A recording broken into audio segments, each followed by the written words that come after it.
So next here we're going to have a look at 19.9. So we have a laboratory technician analysed a sample of river water in order to determine the amount of dissolved oxygen in the water using the Winkler method. The main titrations may be represented as follows, and we are told the following. So I'll just see if I can bring this up here.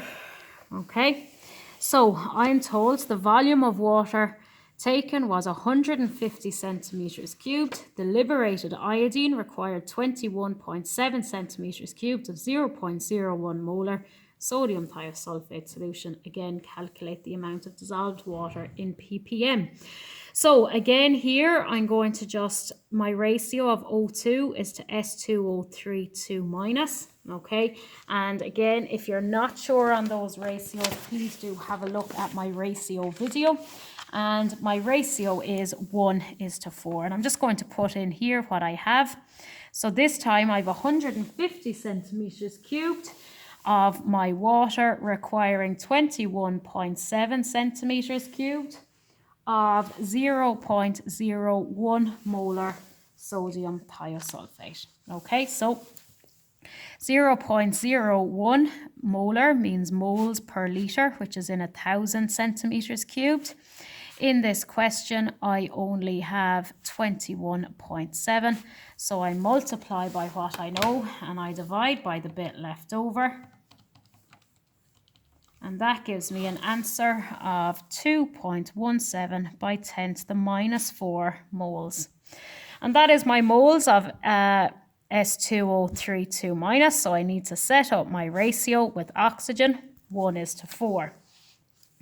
So I have 2.17 by 10 to the minus 4 moles of sodium thiosulfate. So multiply by 1, divide by the bit left over, so divide by 4. And that gives me 5.425 by 10 to the minus 5 moles.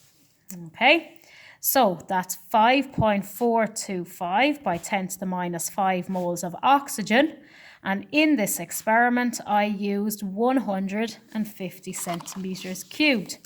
So I need to work out my number of moles of oxygen in 1,000 centimetres cubed. So I multiply by what I know, 1,000, and I divide by the bit left over, 150. And that gives me 3.61667 by 10 to the minus 4 moles. Next, I need to work out my grams per litre. Number of moles equals mass in grams divided by my relative molecular mass of oxygen, 16 by 2, is 32. So 3.61667 multiplied by 32 gives me an answer of 0.01157 grams per litre, and I'm asked for it in ppm. So I multiply that by 1,000. There's 1,000 milligrams in a gram, so 11.57 ppm. That's your answer there.